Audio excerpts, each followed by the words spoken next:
Olá, começa agora mais uma edição do programa TV OAB. Veja os principais destaques. Eleitor, fique atento. Justiça Eleitoral do Piauí divulga os prazos para quem quer solicitar ou transferir títulos.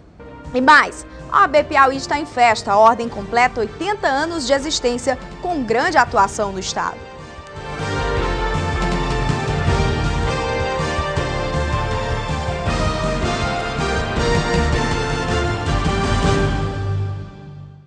Em abril, a Ordem dos Advogados do Brasil, seccional Piauí, completa 80 anos de lutas por justiça e pela democracia. Para marcar a data, será realizada uma sessão solene com a participação do presidente da OAB Nacional, Ofir Cavalcante.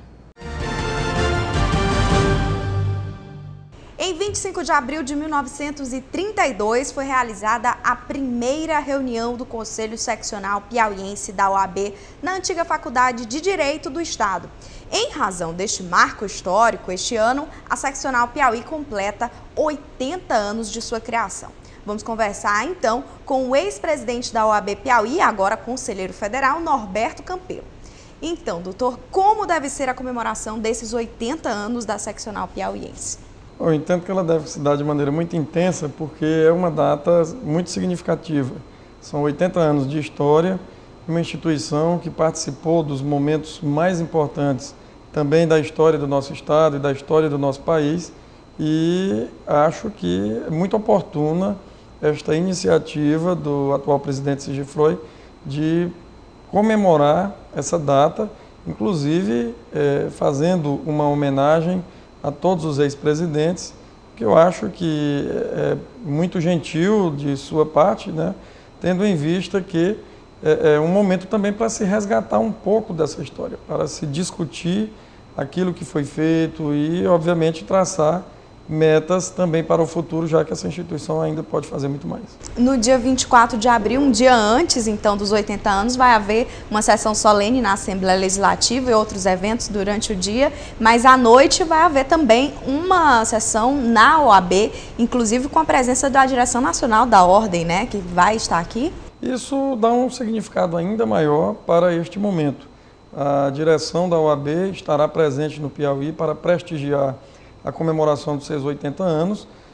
Esta solenidade também na Assembleia Legislativa acho de grande significado, afinal de contas a Assembleia Legislativa é a Casa do Povo, então isso sem dúvida nenhuma dará uma dimensão muito maior a este momento marcante na história da nossa instituição, que eu diria que ganha a maturidade, né? 80 anos de história, com um acúmulo grandioso de experiência.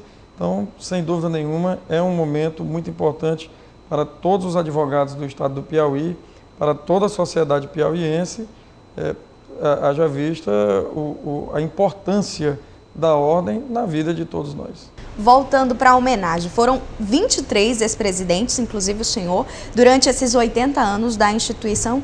E qual a importância dessa homenagem para esses ex-presidentes da OAB Piauí, esse reconhecimento? Nós, muitas vezes, nem conhecemos todos aqueles que por ali passaram, que deram a sua contribuição. Aliás, eu abro um parênteses para dizer que o serviço na OAB é um serviço voluntário. Quer dizer, os advogados voluntariamente emprestam um pouco do seu tempo, da sua força de trabalho, da sua coragem, da sua determinação para o bem comum, na luta por interesses da advocacia, interesses corporativos, já que a OAB é a instituição que congrega os advogados, mas também tem uma missão muito importante para a sociedade, porque a OAB vai além, ela cuida também dos interesses da sociedade, ela tem inclusive essa missão bem delineada constitucionalmente. Então, resgatar o passado desta instituição é um exercício maravilhoso, porque é uma forma de conhecermos mais de perto tudo por que ela passou, quem foram aqueles que a dirigiram, e isso vai servir também para traçar rumos, caminhos para o futuro. E, portanto, você receber uma homenagem é mais um marco na sua vida pessoal que faz reviver todos aqueles momentos vivenciados na administração da ordem, na gestão da ordem. Então, realmente, é difícil até descrever em palavras a emoção de participar de um evento como esse. É difícil descrever em palavras viver este momento que lhe remete a toda aquela experiência de 3 anos, que é uma experiência também indescritível e maravilhosa na vida de todos nós. Nesses 80 anos, a OAB contribuiu para aprimorar a advocacia piauiense e o aperfeiçoamento das instituições jurídicas e democráticas. De que forma essa contribuição veio? Destacar uma ou outra ação, um ou outro momento, fica muito difícil porque esse exercício é permanente. A todo dia a ordem está dando uma contribuição ao país. Basta lembrar que durante a ditadura militar, a OAB foi uma das instituições mais importantes na redemocratização do país. Ela trouxe para si o debate, trouxe para si esta luta em defesa da democracia, em favor da sociedade. Então, talvez, se pudermos eleger um momento, eu diria que esse foi o mais importante de todos, porque nós fizemos com que o país, nós contribuímos, ajudamos o país a se tornar novamente uma democracia. E depois disso, muitas outras ações aconteceram, porque nós sabemos que uma democracia ela precisa amadurecer. E para ela amadurecer, para ela crescer, para ela desenvolver, precisa da vigilância permanente da sociedade. E eu diria que a OAB ela fez esse papel, ela se tornou os olhos da sociedade. Muito obrigada, doutor Norberto, parabéns pela homenagem e a gente aguarda aí comemorar junto com a OAB. Obrigada. Nós é que agradecemos. E no próximo bloco, um projeto que reserva cadeiras para idosos, deficientes e gestantes em shoppings aguarda a sanção do governador.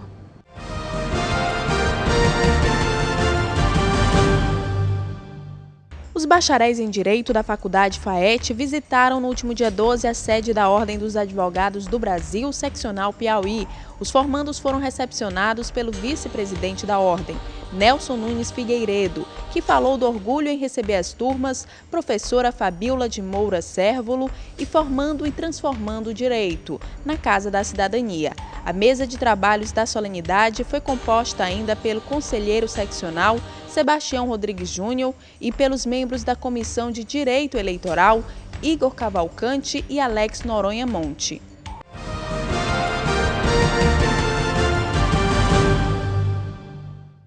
A Assembleia Legislativa do Piauí discutiu a necessidade de reservar espaços apropriados para idosos, gestantes e pessoas com deficiências nos shoppings de Teresina. A Casa aprovou um projeto de lei que visa reservar 5% de mesas das cadeiras desses shoppings para essas pessoas. Confira na reportagem. Para alguns, é fácil trafegar por alguns lugares. Para outros, a tarefa é muito complicada. Pensando nas diferenças, um projeto de lei que espera a sanção do governador do Piauí vai reservar 5% de mesas e cadeiras para idosos, pessoas com deficiência e gestantes nas praças de alimentação dos shoppings e restaurantes. Esta é mais uma tentativa de regulamentar nessa linha exatamente no que tange a capacidade que tem e a necessidade, porque passa a pessoa com deficiência a gozar do lazer. De ir ao shopping, de curtir a praça de alimentação, de poder ir a um restaurante. Então, não é por ele ser uma pessoa com deficiência que ele está limitado à impossibilidade de não poder ter prazeres com o lazer. Amparo é paraplégica há 14 anos e utiliza a cadeira de rodas para facilitar sua locomoção, mas nem sempre é fácil. Eu confesso que a acessibilidade em Teresina, como no resto do país, é muito complicado. É complicado por quê? Muitas vezes a gente luta para que um espaço se torne acessível, né? E pelas dificuldades que nós temos, e a gente também não pode contar aí com a consciência das demais pessoas, porque as demais pessoas não respeitam o espaço que é reservado para a gente. Se tem uma rampa, alguém chega e estaciona o carro em cima. Se tem uma vaga no estacionamento, alguma pessoa que não tem nenhum tipo de dificuldade de locomoção estaciona o seu carro. Então, assim, as dificuldades que nós enfrentamos são diversas. Por quê? Porque se não há o espaço, nós lutamos por ele. E quando a gente consegue esse espaço, conquista isso, as pessoas não respeitam. De acordo com o projeto de lei de autoria do deputado Gessivaldo Isaías, os lugares reservados para idosos, gestantes e pessoas com deficiência deverão ter alguma característica que facilite a identificação deles em relação aos outros assentos. Eu espero que não se torne apenas mais uma lei, né, que de fato ela não seja respeitada. Eu confesso que a princípio eu fiquei um pouco assustada com isso. Por quê? Porque nós lutamos por inclusão social, né? Mas, ao mesmo tempo, eu já tive diversas dificuldades, muitas vezes no shopping ou em alguns restaurantes, quando a gente chega, que a gente não encontra uma mesa, né? E se encontra essa mesa, que ela está num local muito de difícil acesso e para a gente se torna muito complicado. O que eu acho? Eu acho o seguinte, que esse espaço ele não seja um espaço localizado, um espaço exclusivo, que sejam espaços distribuídos na praça de alimentação, por exemplo, mas que sejam espaços distribuídos por toda a praça. Porque o que nós lutamos é por inclusão social. E se colocar um local exclusivo, isso para a gente conota segregação e não é por isso que nós lutamos. As eleições estão se aproximando e a população deve ficar atenta para não perder os prazos estabelecidos pela Justiça Eleitoral do Piauí. Acompanhe. O alistamento eleitoral deve acontecer até o dia 9 de maio. O primeiro título eleitoral, a transferência de título e o pedido de pessoas com deficiência para áreas de votação acessíveis devem ser feitas nesse prazo. Uma vez não justificado, ela vai estar em débito com a Justiça Eleitoral e vai prejudicar ela futuramente no exercício do voto, tá entendendo? Então não tem um limite de não justificativa. Uma vez só já não justificada já prejudica. Em que situações? Prejudica situações, por exemplo, aqui, se ela quiser futuramente mudar o domicílio eleitoral dela, que é o caso que a gente está tratando, ela tem que estar quite com a Justiça Eleitoral. E uma vez ela já não tendo votado, certo? Então ela já não vai estar quite com a Justiça Eleitoral, vai estar em débito. Então ela já não vai poder alterar o domicílio eleitoral dela, certo? Isso é uma característica. E, dentre outras,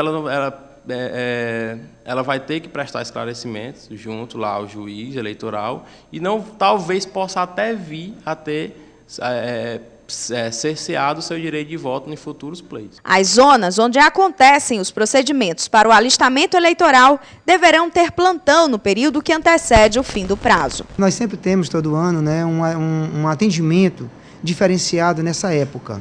E a programação que foi feita, nos foi comunicada, é que nos dias 7, 8 e 9 de maio nós teremos expediente de 8 às 18 horas. E nos demais dias, né, nós estamos fazendo normal, de 8 às 14. Sendo que no sábado, dia 5, e no domingo, dia 6 de maio, nós teremos expediente normal, de 8 às 14. A documentação para o alistamento eleitoral é um documento oficial com foto, comprovante de residência e, em caso de transferência de município, é necessário também o título antigo. Bom, essa pessoa que quer alterar o domicílio eleitoral, ela tem que preencher alguns requisitos, e dentro desses requisitos tem alguns documentos que ela precisa estar em mãos para levar para o juiz eleitoral. Quais são os requisitos? Tem que ter pelo menos um ano, certo, do seu alistamento eleitoral ou um ano da última transferência do domicílio eleitoral. Se uma vez ele já tendo mudado de domicílio eleitoral, ele tem que ter pelo menos esse intervalo de um ano. Ou estar pelo menos 3 meses nesse novo domicílio, certo? Então, nesse novo domicílio, ele tem que estar pelo menos há 3 meses. Quais são os documentos? Os documentos necessários que ele tem que estar em mãos para levar lá é o documento de identidade, o RG, ou outro documento com foto, que porventura venha a substituir, carteira de habilitação, a CNH, carteira de trabalho, alguma coisa do tipo. e o documento que comprove o novo domicílio eleitoral dele, como conta de luz, energia, né, telefone, água, e o título de eleitor dele é antigo, justamente para que esse título de eleitor antigo é o que vai comprovar que ele está quite com a Justiça Eleitoral. Então, esses documentos são o que ele vai ter que apresentar para o juiz. Teresina é dividida em 5 zonas eleitorais. A primeira zona corresponde à região norte da capital. A segunda zona, a região centro-sul. A zona 63 corresponde à região leste-sudeste. A 97, a zona sul. E a 98 corresponde à zona norte e leste de Teresina. É preciso ficar atento a essas localizações. Na verdade, é uma divisão feita pela organização judiciária com o propósito de facilitar o nosso trabalho. Porque numa cidade, num município como Teresina muito grande, um só juiz não atenderia às necessidades. Então eles dividiram Teresina em 5 zonas. Nós tínhamos as mais antigas, que era a primeira e a segunda, e depois a segunda foi desdobrada e nós tivemos a 97, e nós temos também a 63, que depois foi desdobrada e criada a 98, oriunda dela. Então hoje nós temos 5 zonas. A Zona Norte é a Zona 1, atende da Alameda Parnaíba até o extremo norte. A Zona 2, que é o Centro-Sul, que vai da Alameda Parnaíba até a Walter Alencar. E a 97, que é sul também, da Walter Alencar, pegando até o município de Nazária. Já a 63 e a 98 dividem a Zona Leste, sendo a Avenida João 23 o divisor entre as duas. Na semana passada, depois de 2 dias de caloroso debate, o Supremo Tribunal Federal decidiu que a interrupção da gravidez de feto sem cérebro não é crime. A TV OAB buscou a opinião de especialistas. É o que você confere agora. Continuar a gravidez ou interromper a gestação de um bebê que não tem cérebro? Essa pergunta mexeu com todo o país na última semana. O assunto causa polêmica e divergência de opinião entre a população. Eu sou a favor, até porque eu acho que é um sofrimento para a mãe, né? Após uma semana, até alguns dias mesmo, a criança pode vir a falecer. Então, eu acho que é uma decisão da mulher, em todos os sentidos. Tanto de aborto, quanto a criança com doença, eu acho que é positivo, sim. Com certeza deve ser legalizado. Para mim, eu acho que ninguém pode decidir nada por ninguém, né? Só Deus. Então, eu acho totalmente errado. Eu sou contra. Por quê? É porque só quem pode tirar a vida é Jesus, Deus, né? Se ele fez, ele mesmo é que pode tirar. No último dia 12, o plenário do Supremo Tribunal Federal decidiu por 8 votos a 2 que não é crime de aborto tipificado no Código Penal a mulher que decide pela interrupção da gravidez, caso o feto seja anencéfalo. O advogado Antônio Carlos da Costa e Silva esclarece que a ação estava tramitando no STF desde 2004 e foi enviada pela Confederação Nacional dos Trabalhadores na Saúde. A legislação criminaliza o aborto, com exceção aos casos de estupro e de risco à vida da mãe, e não cita a interrupção da gravidez de feto anencéfalo. Ao final de um longo debate, um julgamento que durou 3 dias, né, o Supremo Tribunal Federal, por maioria absoluta de votos, declarou, segundo eu passo a declinar aqui até mesmo o voto diretamente do relator, julgou procedente o pedido formulado pela Confederação para declarar a inconstitucionalidade da interpretação segundo a qual a interrupção da gravidez de feto anencéfalo é conduta tipificada nos artigos 124, 126, 128, incisos 1 e 2 do Código Penal Brasileiro. Ou seja, doravante, em face do efeito vinculante dessa decisão, quem fizer a interrupção da gravidez em função de feto anencéfalo, não poderá, sob nenhuma hipótese, ser enquadrado como que, em tese, tenha praticado o crime de aborto. Em síntese, é esse o pronunciamento do Supremo Tribunal Federal sobre o tema. A TV OAB fica por aqui. Lembrando que para participar do programa é só enviar sugestões para o e-mail tvoabpi@gmail.com ou acessar as redes sociais pelo Twitter @OABpi ou no Facebook OAB Piauí. O nosso programa vai ao ar todas as quintas-feiras, com reprise às sextas-feiras.